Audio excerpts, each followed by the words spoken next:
오늘 여러분들과 함께 나눌 말씀은 출애굽기 20장의 말씀입니다. 함께 저와 한 구절씩 오늘 우리에게 주시는 말씀 읽어보도록 그리고 듣도록 하겠습니다.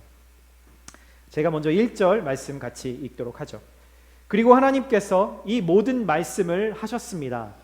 나는 너를 이집트에서 종살이 하던 집에서 이끌어낸 내 하나님 여호와다. 너는 내 앞에서 다른 어떤 신도 없게 하여라.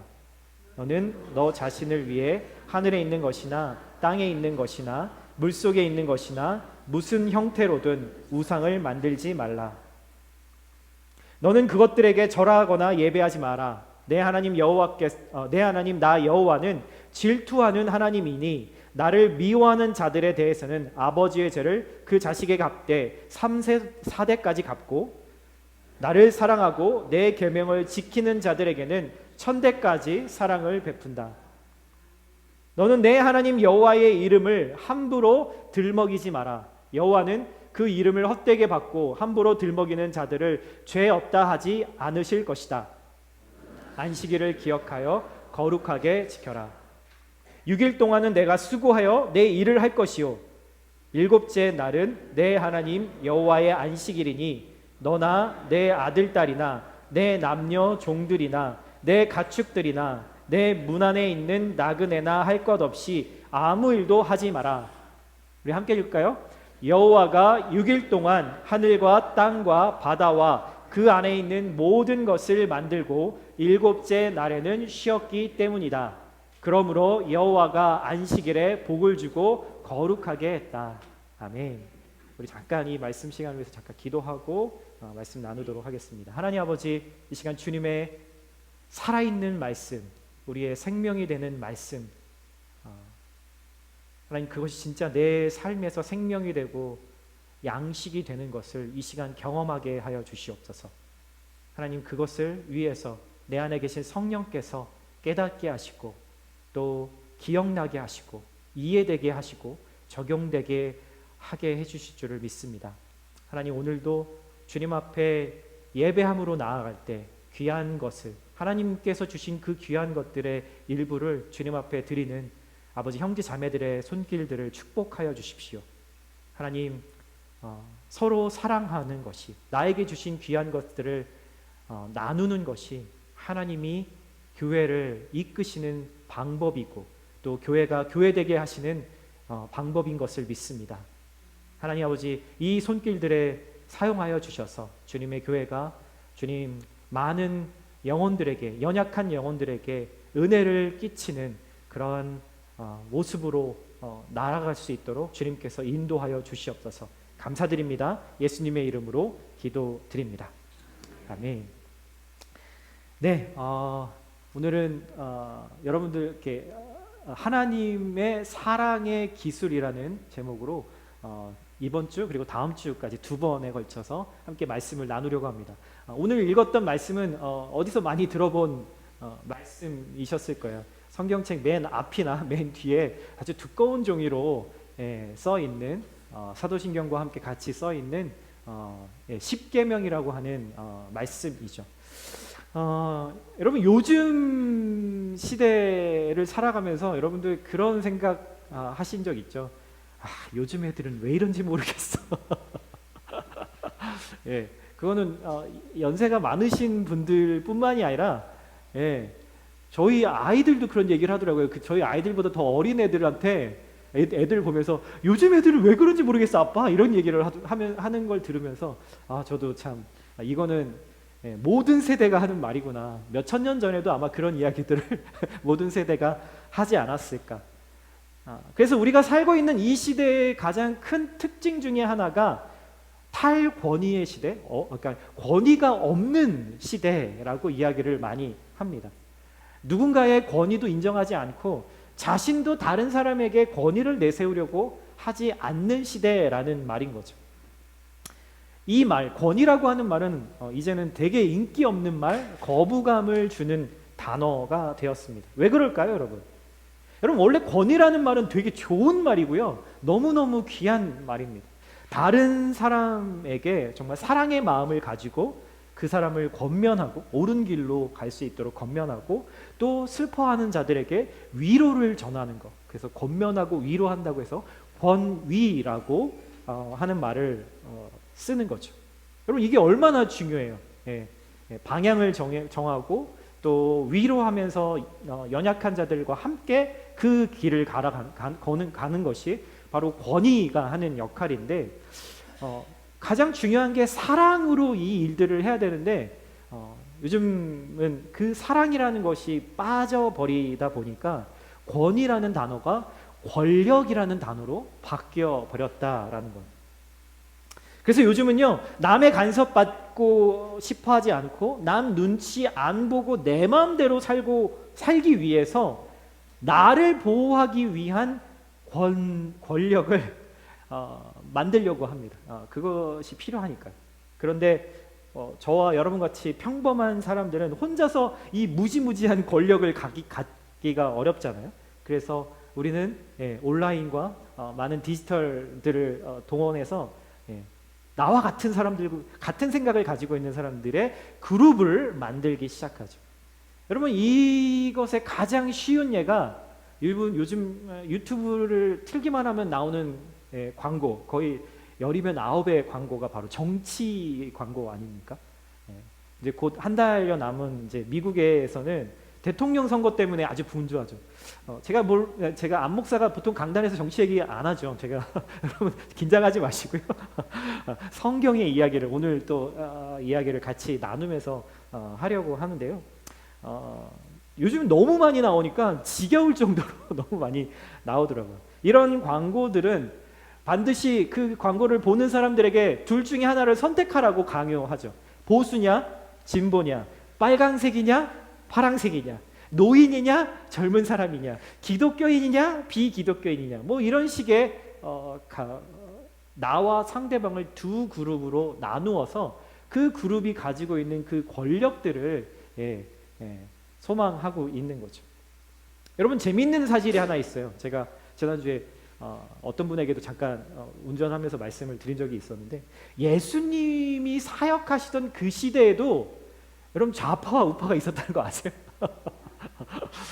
저도 나중에 이 사실을 알고 되게 역시나 우리 인간의 역사는 똑같구나라는 생각을 해보게 됐습니다. 여러분, 이 성경을 해석하는 방법을 두고 예수님 당시에도 종교적으로, 정치적으로, 사회적으로도 두 부류로, 두 파로 나누어져 있었어요. 여러분들 아마 들어보신 적이 분명히 있을 겁니다. 예루살렘 성전의 제사장 그룹, 그리고 그들을 서포트하는 서기관이라고 하는 그 그룹을 사두개파, 사두개인이라고 부르고 사두개파라고 부르죠. 이 사람들이 소위 말하는 빨간색 보수 집단이었습니다. 이 사람들은 왜 보수였냐면 모세가 쓴 구약의 성경 5권만을 유일한 성경으로 인정하는, 그래서 그 이외의 그 어떤 성경도 인정하지 않는 그런 사람들이었죠. 왜냐하면 자기들이 제사장 그룹이었기 때문에 자신들의 그 기득권과 이 파워를 가지기 위해서 그렇게 주장하게 되었어요. 그에 반해서 예루살렘이라고 하는 가장 큰 도시에서 사두개파 사람들이 있었다면, 지방을 중심으로 신앙의 이 개혁 운동을 일으키면서 신앙과 삶의 새로운 바람을 일으키는 진보 그룹이 있었습니다. 파랑색 사람들이죠. 그게 바로 바리새파 사람들이었어요. 감사합니다. 제가 안 넘겼는데 넘겨주셔도 돼요. 이 사람들은 모세 오경만을, 모세가 쓴 성경 5권 있죠. 창출, 레민신 이렇게 5개 있는데, 이것만이 아니라 그 이외의 구약의 모든 성경들, 특별히 선지자들이 쓴 이사야서, 예레미야서, 호세아서 이런 것 같은 선지자들이 하나님의 말씀을 받아서 쓴 이 성경도 똑같이 중요하다. 아니, 오히려 모세 오경을 기반으로 쓰였기 때문에 이 선지서들이 더 중요하다라고 생각을 했어요. 여러분, 그런데 중요한 거는 예수님 시대에도 좌와 우가 있었다라는 사실도 놀랐지만, 더 근데 우리가 알아야 될 중요한 것은 예수님이 과연 어느 편에 서셨느냐라는 걸 알아야 되잖아요. 예수님은 어느 편에도 서기를 거부하셨습니다. 그리고 예수님의 제자들에게도 너희들이 어느 편에서도 서서는 안 된다라고 이야기를 하시죠. 그러면서 이렇게 얘기하세요. 한번 읽어볼까요? 시작.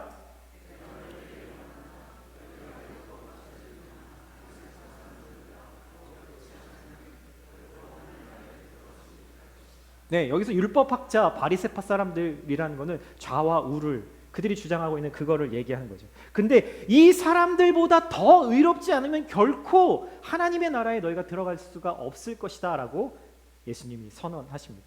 무슨 말이에요? 보수도 아니고 진보도 아니고 더 나은 의, 하나님의 그 의도를 흐리지 않고 전통을 기반으로 새롭게 개혁해 나가는 신앙과 삶이 인치 않은, 말이 아니라 삶을 통해서 사람들의 삶을 바꾸고 영향력을 미치는 더 나은 길, 완전히 새로운 제3의 길을 예수님은 말씀하시는 거죠.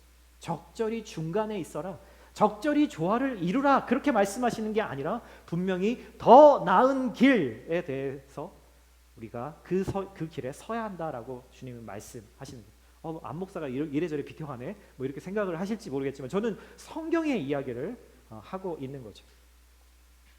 예, 과거의 전통에 사로잡혀서 현재와 미래를 무시하고 비전 없는 그런 사람들 그룹이나, 반면에 과거를 재해석하고 앞으로 나아가려는 진보적인 바리새파는 과거의 전통을 무시하고 하나님이 주신 율법에 더 수백 가지의 율법을 더해서 자신들의 새로운 기득권으로 삼으려고 하는 모든 자기 그룹들이 자기를 위해서, 자신들을 위해서 그렇게 사회를 나누고 그렇게 주장하는 거죠. 그러니까 내가 옳으니까, 나만 옳으니까 상대방은 없애야 된다라고 하면서 정작 그들의 삶을 통해서는 세상을 변화시키지 못하고 있다라는 거예요. 여러분, 우리도 둘 중에 하나를 선택하려고 떠밀리고 있지만, 여러분, 정작 보수든 진보든 어느 곳도 온전히 서로를 용납하고 들으려 하지 않고 사랑하려고 하지 않고 그리고 함께 공의를 세우려고 하는 그것은 이제 더 이상 우리의 세상의 정치에서는 보기가 어려워졌죠. 그래서 예수님은 우리에게 마땅히 중립을 지켜라 라고 하는 정도의 어정쩡한 주장을 하신 것이 아니라 우리가 그렇게 더 나은 이 하나님의 사랑과 공의를 이 땅에 심고 가꾸어야 될 책임이 있는 사람들이다 말씀하시는 거죠. 그래서 우리가 정치를 위해서도 기도해야 합니다. 하지만 동시에 정치가 이 세상을 온전히 구원할 수 없다라는 사실을 우리는 분명히 알아야 하는 거죠. 왜냐하면 세상은 스스로 거룩해질 수 없기 때문이에요. 오직 세상 속의 크리스천들이 정말 빛과 소금의 역할을 감당할 때 우리가 거룩해짐으로 우리 안에 계신 예수님이 빛을 비추셔서 이 세상의 어둠 가운데 빛을 비추는 것이다 라고 말씀하고 있는 겁니다. 아멘이신가요?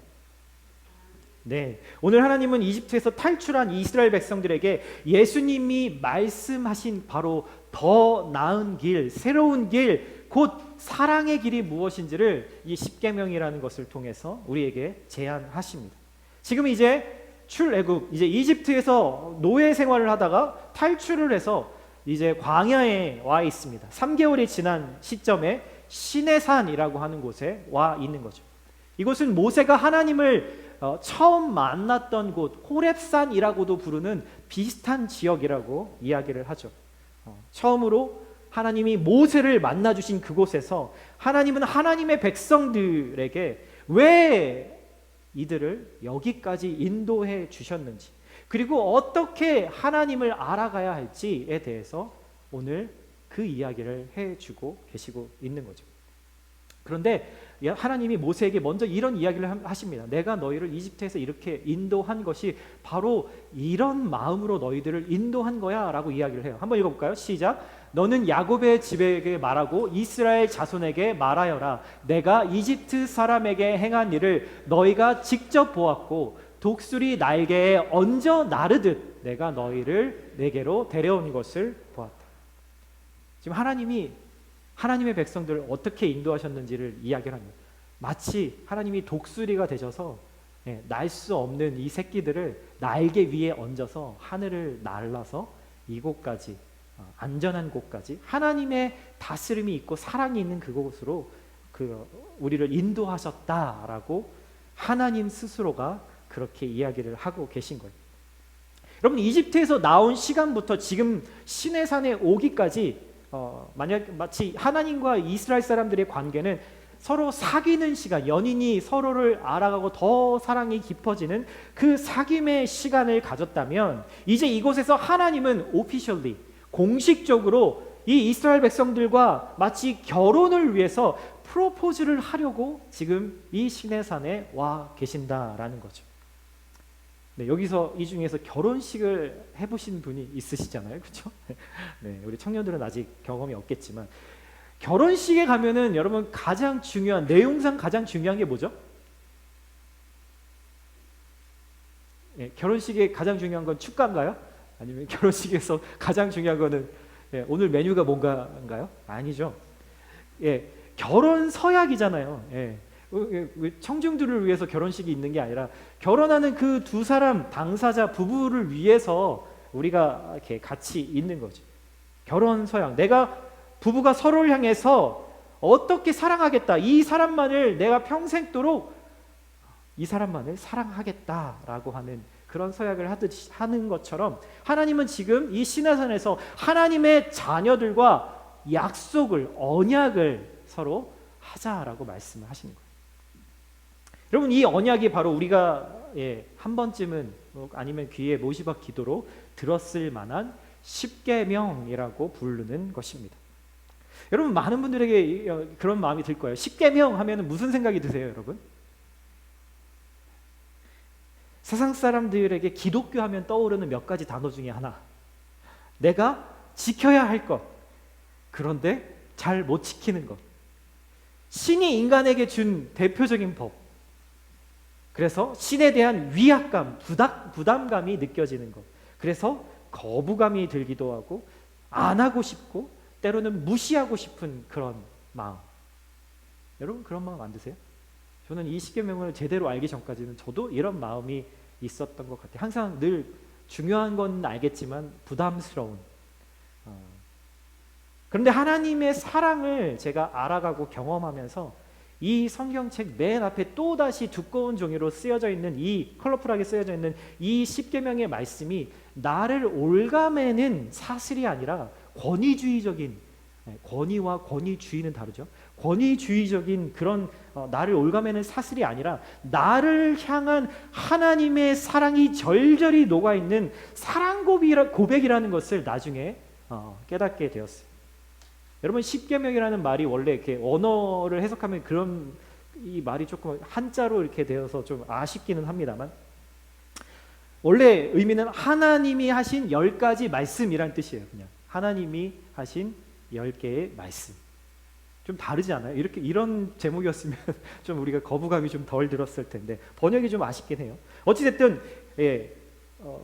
그런데 이 십계명은 전혀 권위적이지 않은 하나님의 사랑 고백이라는 거죠. 왜냐하면 여러분 잘 생각해 보세요. 이 말을 나에게만 지키라고 하나님이 제시하신 것이 아니기 때문이에요. 여러분 이 십계명을 하나님이 나를 위해서 먼저 지키셨고 지키고 계시고 앞으로도 영원토록 지키실 사랑의 고백이라는 거예요. 그분이 먼저 그 일을 하신다라는 거죠. 하나님은 나에게만 요구하고 뒷짐지고 계셔서 야, 너 하는 거 한번 내가 보고 네 하는 거 봐서 내가 어떻게 할지 결정을 할게. 세상에서 많은 사람들이 그렇게 사랑을 하잖아요. 그런데 하나님은 그렇게 하시지 않고 먼저 이 말씀들을 나를 위해서 성실하게 지키시는 분이시다라는 거죠. 여러분 그렇다면 이 십계명이 좀 새롭게 다가오지 않으시나요? 여러분 이 십계명을 보통은 2개의 파트로 나눕니다. 1계명에서 4계명까지 오늘 우리가 읽었던 그 말씀 하나님과 나와의 관계를 먼저 이야기하고 그 다음에 5계명에서 10계명까지는 그렇다면 우리가 살아가는 이 세상에서 다른 사람들과 어떻게 관계를 맺어갈 것인가에 대한 이야기를 그래서 2 파트로 나누어서 이야기를 합니다. 오늘은 첫 번째 파트를 우리가 함께 나누는 거죠. 여러분 구약 성경 전체를 보면 여기에 하나님이 뭐뭐 해라 뭐뭐 하지 마라 라고 그렇게 법으로 주신 것이 총 613개가 나옵니다. 여러분 그 중에 248개는 뭐뭐 하지 마 라고 얘기하는 거고요. 365개는 뭐뭐 해 이것 좀 했으면 좋겠어 라고 하시는 말씀이에요. 그런데 저는 되게 암기력이 그닥 좋은 사람이 아니거든요. 그러니까 저는 이해를 하는 걸 되게 좋아하는데 이해가 안 되고 무조건 외우라고 하면은 그게 되게 힘들더라고요. 여러분 613개의 율법을 외워서 우리가 잘 이렇게 할 수 있을까요? 저는 못할 것 같아요. 예. 그래서 하나님이 오늘 이 600여 개의 계명을 법을 10개의 법으로 요약을 해주시는 거죠. 너무 감사하지 않아요? 예. 저를 위한 말씀인 것 같아요. 그리고 나중에 신약에 넘어가면 예수님이 하나님이 10개로 요약해 주신 거를 또 몇 개로 요약해 주시죠? 2개로. 예수님은 더 화끈하세요. 2개로 요약을 해주시죠. 다음 주에 또 살펴보겠지만 바울은 그거를 또 하나로 핵심만 해서 하나로 요약을 해줍니다. 거추장스럽고 부담스러운 딱딱한 법이 아니라 두 사람이 서로를 진심으로 사랑하기 위해서 이런 기술이 필요해라고 말하고 있는 거예요. 여러분 우리는 법을 잘 지키는 사람들인가요? 지난주에 제가 1대1을 우리 청년들하고 이렇게 여러 명하고 하면서 그 주제에 대해서 이야기를 했습니다. 근데 어떤 지체들은 저는 법을 잘 못 지키는 것 같아요. 우리가 불법으로 드라마도 우리가 보고 하고 노란불에 항상 우리가 서야 되는데 그냥 지나가기도 하고 그냥 쉽게 말하면 우리가 법이라고 이 세상의 법이라고 주어진 그 법조차도 우리가 들키지 않았을 뿐 만약에 들킨다면 우리가 법을 위반한 거라고 분명히 말할 만한 것들이 분명히 우리가 있다라는 거죠. 우리의 힘으로는 우리는 법을 지킬 수 없는 사람들이라는 거예요. 사실 그 법 안에 있는 진짜 마음의 동기의 문제까지 예수님은 다루시기 때문에 누군가를 살인하지 말라? 내가 칼 들고 그 사람 죽이지 않았어도 예수님 뭐라 그러시죠? 내 마음으로 어떤 대상을 미워하면 이미 너는 살인하지 말라라고 하는 그 법을 어긴 것이다 라고 하는 말씀하시잖아요. 예수님 말씀하시잖아요.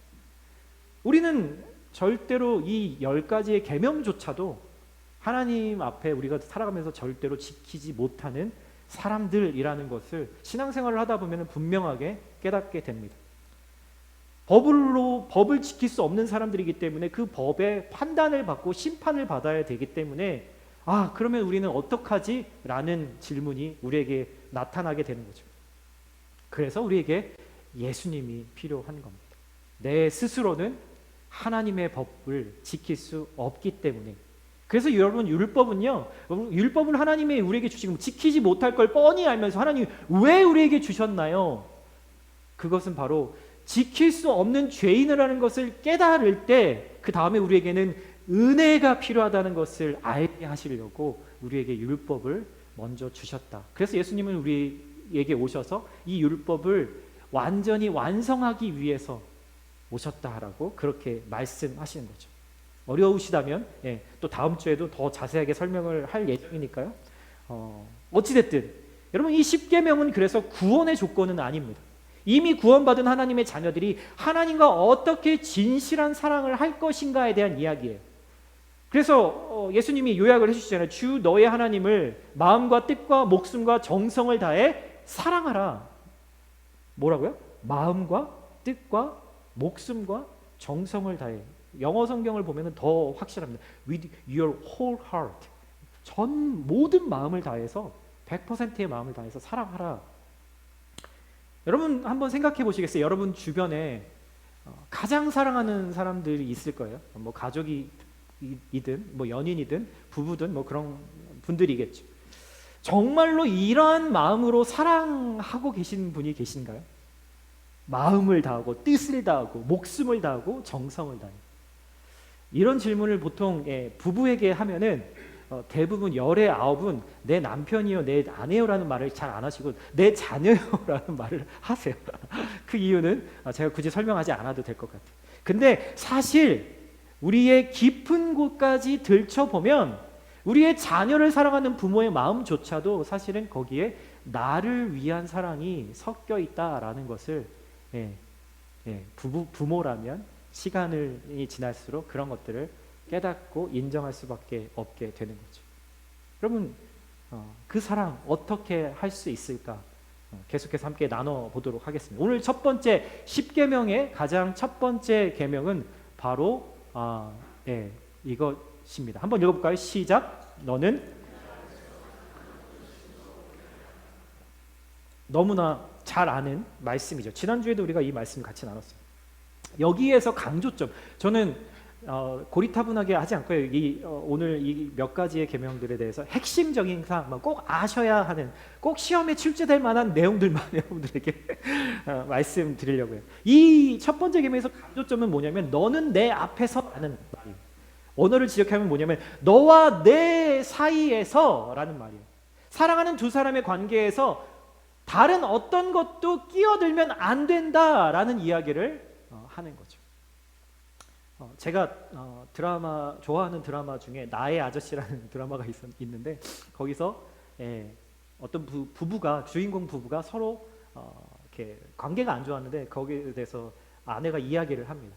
나는 당신에게 항상 1순위가 된 적이 없어. 첫 번째가 된 적이 없어. 항상 당신의 가족들이 당신의 부모가, 형제들이 1순위였고 나는 항상 2순위, 3순위였어. 그게 가장 자기를 너무 힘들게 했다라는 이야기를 합니다. 그때 그 대사를 들으면서 제가 이 생각을 했어요. 하나님과 나 사이의 이 사랑의 관계에서 무언가가 끼어들면 안 되는구나 라는 생각인 거죠.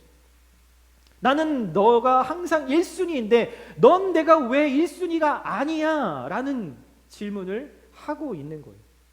왜냐하면 여러분 왜 이런 질문을 하죠? 집착이어서요? 아니요. 그게 진짜 사랑이니까. 하나님과 나 사이에 뭐가 끼어들 수 있을까요? 뭐든지 끼어들 수 있습니다. 하나님과 나 사이에 여러분 한번 빈칸을 동그라미를 쳐놓고 뭐가 끼어들 수 있는지를 한번 써보시면 솔직하게 얘기하면 100가지도 넘는 것들이 아마 있을 거예요. 성경은 그것을 우상이라고 이야기하고 성경은 그것을 죄라고 이야기합니다. 여러분 지난주에 우리가 생명의 삶 큐티를 하면서 구약의 호세아서라고 하는 말씀을 묵상했죠. 거기서 한 남편의 아내가 된 고멜이라고 하는 한 여인이 등장해요. 근데 이 여인이 결혼을 했는데도 계속 바깥에 나가서 바깥 남자를 만나고 심지어 다른 남자의 아이를 임신해서 돌아오는 장면들을 보게 되는 거죠.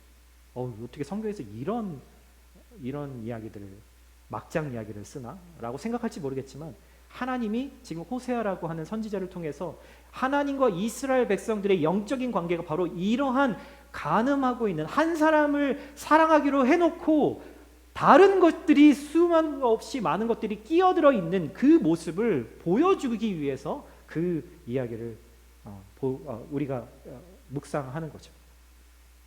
그래서 호세아서에서 하나님이 이렇게 얘기하세요. 한번 읽어볼까요? 시작. 곡식과 새 포도주와 기쁨은 내가 그에게 준 것이요 그들이 바알을 위하여 쓴 은과 금도 내가 그에 더하여 준 것이거늘 그가 알지 못하는도다. 하나님이 우리에게 정말 많은 것들을 주시잖아요. 그렇죠? 우리의 필요한 모든 것들을 공급하시는데 은과 금과 새 포도주와 곡식과 그런 것들로 대표되는 우리의 삶에 필요한 수많은 것들을 하나님이 우리를 통해서 은혜로 공급해 주시는데 그것을 가져다가 누구에게 갖다 바쳐요? 우상들에게 갖다 바치고 있는 하나님의 백성들의 영적인 타락의 모습을 보여주고 있는 거죠. 하나님이 나에게 주신 것들, 내가 감사하고 만족해하고 누군가에게 자랑거리가 된 그것들이 어느 순간 하나님과 나 사이를 가로막는, 그리고 하나님께로 다시 돌아서게 만들지 못하는 그런 것들이 될 수 있는 거예요. 수많은 인생이 이렇게 조금씩 하나님과 멀어지게 된다라고 경고하고 있는 거죠. 여러분 이 말이 하나님의 압박감으로 느껴지시나요? 아니면 정당하다라고 인정되시나요? 자, 나의 입장에서가 아니라 반대로 하나님의 입장에서라면, 남편의 입장에서 신부를 보는 거라면, 아내를 보는 거라면 하나님은 결코 나와 하나님 사이에 아무것도 놓지 않고 계시는데 나를 가장 우선순위로 두고 계신다라는 것을 여러분 잊지 마셔야 돼요. 다른 남자의 아이를 가진 고멜을 남편 호세아는 아내의 그 값을 지불하고 다시 집으로 데려옵니다. 그리고 고멜과 그 아이들을 끝까지 사랑하죠. 그것이 여러분 자격 없는 아내를, 신부를, 그리고 그와 같이 나와 하나님과의 관계에서 늘 다른 것들을 끼어들게 만드는 하나님의 사랑의 치료의 방법인 거예요. 내가 뭐라고 하나님은 나를 이렇게 사랑하실까? 내가 뭐 그렇게 사랑할 만한 사람이라고 이렇게 나를 만나고 싶어 하실까? 여러분 신앙생활하면서 하나님의 말씀을 묵상하면서 기도하시면서 여러분 다른 사람들을 섬기시면서 이것이 매일매일 깨달아지셔야 합니다. 여러분 잊지 마세요. 사랑꾼이신 우리 하나님은 나를 늘 목말라 하시면서 그리워하세요. 왜 그런 말 있잖아요. 내 앞에 내 사랑하는 그녀가 있어도 나는 그녀가 그립다. 뭐 이런 시가 있는 것처럼 사랑하면요 함께 있어도 그리운 마음이 드는 그 절절한 마음이 바로 하나님이 나를 대하시는 마음이다라는 것을 잊지 마셔야 되는 거죠. 4절에 이렇게 얘기합니다. 한번 읽어볼까요? 시작. 너는 너 자신을 위해 하늘에 있는 것이나 땅에 있는 것이나 물속에 있는 것이나 무슨 형태로든 우상을 만들지 말라. 너는 그것들에게 절하거나 예배하지 마라. 여러분 두 번째 계명에서 가장 중요한 포인트는 뭐냐면요. 너를 위하여라는 거예요. 너는 너 자신을 위해라고 하는 이 말이 핵심입니다. 여러분 하나님이 창조하셨는데 죄인이 된 인간에게 가장 큰 두 가지 특징이 있습니다. 하나는 두려움이고요. 미래, 건강, 돈, 자녀. 미래 자매 말고요. 그렇죠? 네. 또 하나는 죄에 대한 욕망이에요. 이 욕망은 반드시 그 대상을 만들어내는 거예요. 욕망은 눈에 보이지 않는 것이 아니라 우리는 눈에 보이는 무언가를 욕망의 대상으로 만들어내죠. 여러분 월스트리트에 있는 황금소가 있어요. 여러분들이 신앙이 너무 출중하셔서 아이 그 우상 내가 가서 몰래 깨트려 버리고 와야지, 깨부수고 와야지. 여러분들이 가셔서 망치로 그 황금소를 깨트린다고 사람들이 돈을 우상화하지 않나요? 아니죠. 그 형상이 중요한 것이 아니라 그 대상에게 마음을 쏟고 예배하고 그것을 쫓아가고 있는 사람들의 마음 자체가 중요한 거죠. 여러분 하나님과 나 사이에 돈이 끼어들 때, 하나님과 나 사이에 욕망이 끼어들 때, 그것이 1순위가 될 때 그것은 우상이 되고 마는 겁니다. 그게 돈이 되고요, 그게 자녀가 되고요, 그게 나의 미래가 되고요, 그게 내 건강이 되기도 하죠. 여러분 이러한 것들은 크리스천이든 넌 크리스천이든 다 모두에게 필요한 하나님이 창조하신 선한 것들이지만 그게 우리의 1순위가 될 때 그것은 나를 위해서 만들어낸 우상이 된다라는 거예요. 우상 자체를 섬기기 위해서 우상을 만드는 사람은 없습니다. 몇 해 전에 한국에서 한 롱패딩이 되게 유행이었다라는 이야기 아시죠?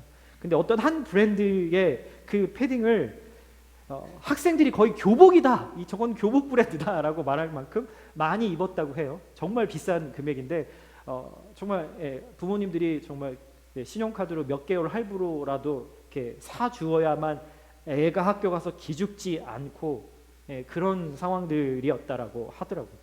여러분 그 브랜드 회사가 너무 훌륭한 회사여서 사람들이 그렇게 막 6개월 할부라도 사주려고 했을까요? 아니요. 여러분 그 브랜드를 입으면 나도 비싸 보이고 다른 사람들과 내가 뭔가 달라 보이고 내가 조금 더 돋보일 거라고 생각하기 때문에 나를 위해서 사는 거죠. 나를 위해서. 여러분 그 재정 누가 주셨죠? 여러분 막 공포영화를 우리가 저는 공포영화를 좋아하진 않지만 공포영화 같은 데 보면은 귀신, 뭐 악마를 무찌르는 물건들이 거기에 등장합니다. 성경적이진 않지만 거기에 뭐가 제일 많이 등장하는지 아세요? 십자가. 그래서 막 귀신들한테 십자가를 이렇게 하고 막 성수를 막 뿌리면은 막 귀신이 막 이렇게 쫓아오다가 못 오는. 여러분 실제로 그런가요? 영화에서 그렇죠. 그래서 많은 사람들이 집에다가 십자가상을 가져다 놓습니다. 근데 만약에 그 십자가상을 보면서 정말 내가 얼마나 죄인인지, 그리고 예수님이 나를 위해서 얼마나 나를 사랑하시는지 그것을 기억하고 그분을 예배하는 목적이 아니라면, 다른 사람들에게 보여주기 위해서, 크리스천의 집의 분위기를 위해서 놓는 것이라면 여러분 그것조차도 우리에게 우상이 될 수 있다라는 거예요. 예수님도 우상이 될 수 있는데 하물며 십자가라고 뭐 그럴 수 있는 거죠. 성경에서 왜 하나님이 형상을 만들지 말라고 하셨을까요? 하나님은 어떤 경우에도 그분의 뜻을 말씀하시기 위해 형상을 통해서 우리에게 온 적이 없으시기 때문이에요. 하나님은 항상 말씀으로 우리에게 찾아오시죠. 소리로 우리에게 말씀하시죠. 여러분, 거룩하신 하나님은 영이시기 때문에 어떤 형상으로 존재하지 않으시기 때문이에요. 그래서 우리는 하나님의 성품을 통해서 그분이 어떤 분이신지를 알게 되는 거죠. 5절에 이렇게 얘기합니다. 하나님 나 여호와는 질투하는 하나님이다 라고 말씀하세요. 그래서 나를 미워하는 자들에 대해서는 아버지의 죄를 그 자식에게 갚되 3, 4대 갚고, 여기서 좀 억울한 마음이 들지 모르겠어요. 아버지의 죄를 왜 오해는 하지 마세요. 이게 어떤 의미냐면 그 당시에는 이스라엘 그 당시에는 보통 한 집안에 4대, 5대까지도 같이 살았어요. 그러니까 뭐예요? 아버지가 만약에 직업을 잃으면 같이 사니까 그 자식들, 그 손자들까지도 영향을 받을 수 있다라는 의미겠죠. 그에 반해서 하나님의 말씀을, 계명을 지키는 자들에게는 1000대까지 사랑을 베푸시는 분이시다라고 이야기를 하는 거예요. 여러분, 사랑이라는 것만큼 배타적인 것이 있을까요? 여러분, 사랑은 100%가 아니면 nothing이기 때문이에요. 한번 예를 들어볼까요? 제가 제 아내를 사랑해요. 그래서 사랑해서 결혼을 했는데, 저는 전 세계 여자의 인구가 지난 달 기준으로 보니까 80억 명이더라고요. 온 지구에 80억 명이라고 하는 인구가 있습니다. 단순 계산해서 여자가 반이라고 하면 40억 명이잖아요. 그럼 제가 제 아내를 사랑해서 결혼을 하면, 여러분, 이제 더 이상 저는 40억 명의 여인들에 대해서 고민할 필요가 없는 거죠. 고민하면 안 되는 거죠. 제가 만약에 제 아내에게 결혼을 이야기를 하면서 프로포즈를 하면서 이렇게 요청을 했다고 생각해 보세요. 여보, 여보, 40여 명 중에 내가 딱 2명의 여자만 더 사랑할 수 있게 해줘. 허락해줘. 그래도 이거 수학적으로 계산하면 99.9999%의 사랑이라고. 그거 반올림하면 100%라는 거 몰라? 제가 만약에 이렇게 얘기하고 제 아내에게 프로포즈를 했다면 제 아내는 뒤도 돌아보지 않고 저를 떠났을 겁니다. 여러분, 전부가 아니라면 아무것도 아닌 게 사랑이에요. 이게 진짜 사랑이에요. 하나님은 지금 나를 그렇게 사랑하고 계신다라는 거예요. 그래서 나에게도 이 100% 사랑을 요구하실 수 있는 분이다라는 거죠. 여러분, 하나님이 너무하신가요? 7절에 그 다음 계명이죠. 한번 읽어볼까요? 시작. 너는 내 하나님 여호와의 이름을 함부로 들먹이지 마라. 여호와는 그 이름을 헛되게 받고 함부로 들먹이는 자들을 죄 없다 하지 않으실 거다. 많은 사람들이 10계명 중에서 이것만큼은 그래도 제가 목사님 잘 지키는 것 같아요 라고 말씀하실지 모르겠지만, 이 의미를 아신다면 그렇게 말씀하기 어려울 겁니다. 여러분, 이 말씀의 의미는 평상시에는 내가 하나님하고 상관없이 살다가 그저 내 유익을 위해서, 내가 어려울 때, 힘들 때 하나님의 이름을 부르면서 주여, 하나님, 그렇게 이용하지 말라라고 하는 말씀인 거예요. 제가 어린 시절에 제가 밖에서 친구들하고 놀다 보면은 저 옆 동네에서 형들이 원정을 와서 저희한테 막 이렇게 시비를 걸고 가지고 있는 걸 뺏고 막 그럴 때가 있었습니다. 간혹. 그러면 제가 그 골목에 들리게 큰 소리로 형 도와줘! 라고 이렇게 저희 형을 불러요. 그러면 저희 형이 되게 등치가 있었거든요. 형이 나와서 무슨 상황인지를 파악하고 그 동네 형들하고 싸웠어요. 여러분, 우리가 하나님의 이름을 부르면요, 그때부터는 이 싸움은 나와 그 사람의 싸움이 아니라 하나님과 그 사람의 싸움이 되는 거예요. 그런데 하나님의 백성답게 살지 않으면서 하나님의 이름을 우리가 헛되게 부른다면, 여러분, 그것은 하나님을 욕되게 하는 거예요. 하나님의 사랑을 우리가 정말 낮은 사랑으로 치부해 버리는 거죠. 그래서 성도로서의 삶을 사는 사람들이 하나님의 도움을 구할 때 이렇게 하시겠다라고 말씀하세요. 한번 읽어볼까요? 시작. 내 이름으로 일컫는 내 백성이 그들의 악한 길에서 떠나 스스로 낮추고 기도하여 내 얼굴을 찾으면 내가 하늘에서 듣고 그들의 죄를 사하고 그들의 땅을 고칠지나. 여기서 내 이름으로 일컫는 내 백성이라는 말이 무슨 말이냐면, 하나님의 이름을 부르는, 늘 그들의 삶에서 주님을 인정하면서 주님의 이름을 부르는 그 사람들을 이야기하는 것이죠. 이해되셨죠? 마지막 오늘 함께 볼 네 번째 계명입니다. 시작. 너는 안식일을 기억하여 거룩하게 지키라. 여러분, 네 번째 계명은 조금 이상하지 않아요? 사랑하는 하나님과 내가 사랑하는 것과 안식일이 과연 무슨 관계가 있을까? 여러분 가끔씩 그런 생각 들지 않으세요? 저는 목사라서 사실 그런 생각을 안 할 것 같으시죠? 어제 설교 준비하면서 너무 힘들어서 제가 저희 딸한테 네가 좀 내일 설교 좀 해주면 안 되겠니? 라고 말도 안 되는 얘기를 넋두리처럼 한 적이 있습니다. 너무 중요하고 긴급한 일들이 있는데 주일 예배는 다음으로 좀 한번 미루지 뭐라고 여러분 생각하실 때 있지 않으세요? 사실 주님을 예배하는 날, 주일이라고 불리우는 이것을 지키는 것은 내가 어떤 존재인지에 대한 답을 이야기하는 것과 마찬가지입니다. 여러분 기독교가 있기 전까지는요, 인류에게 쉬는 날, 휴일이라는 것이 존재하지 않았습니다. 여러분 기독교가 탄생하면서 많은 그런 사회적인 도덕적인 가치들이 함께 따라오게 됐죠.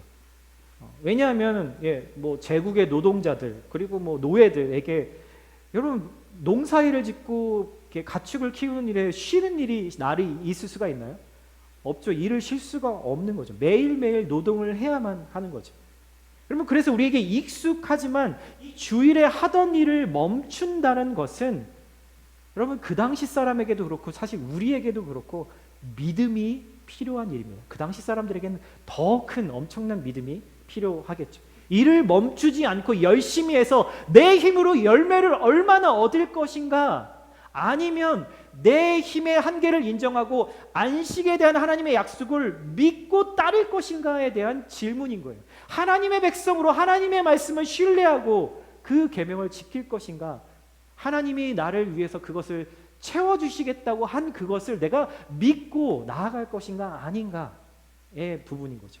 여러분 이스라엘은 지금 어디에 있어요? 광야에 있습니다. 아무리 내가 노력해도, 내가 아침부터 일어나서 밤늦게까지 잠도 안 자고 일해도 광야에선 내 힘으로 먹을 것을 충분히 얻을 수 없는 곳이에요. 그래서 하나님은 하나님의 방법으로 하늘에서 매일 만나와 메추라기를 보내주시죠. 그런데 재밌는 건 여섯 번째 날에는, 주일이 있기 바로 전날에는 하나님을 예배하면서 주일날 쉴 수 있도록 2배의 음식을 공급해 주시겠다라고 약속을 하세요. 근데 처음에 그것을 못 믿었던 사람들은 걱정하면서 내일 음식이 안 내려온대 막 서로 막 수근거리면서, 그러니까 더 많이 더 챙겨놔야겠네. 이틀치보다 더 많은 음식을 쟁여놓다가 결국은 그 다음날 썩어서 다른 것들도 못 먹게 되어지는 상황을 맞이하게 된 거죠.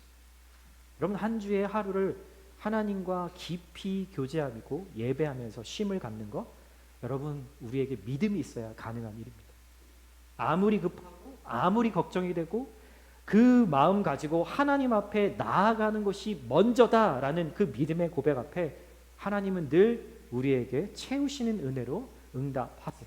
왜냐하면 하나님은 늘 우리에게 능력을 요구하시지 않으시고, 하나님은 우리에게 결코 능력을 요구하시지 않으세요.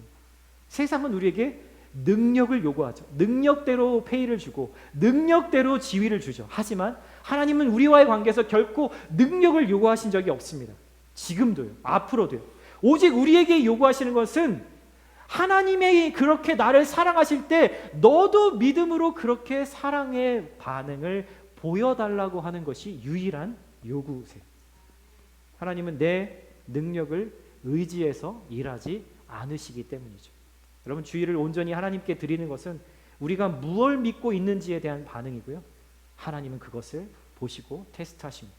오늘 우리는 10계명의 4개의 계명을, 그 의미가 무엇인지 살펴봤어요. 이것은 하나님이 나를 향하신 사랑의 언어고 고백이에요. 그리고 또한 우리가 병들지 말라고, 혹은 병들었다면 그것을 치료하기 위해서 하나님이 사랑 가득한 처방전을 우리에게 지금 제시해 주고 계신 거라는 거죠. 사랑하는 형제자매 여러분, 저는 저와 여러분들이 함께 이 사랑의 고백에, 하나님의 사랑의 고백에 반응하시는 여러분들의 삶이 되시기를 예수님의 이름으로 간절히 축복합니다. 아멘.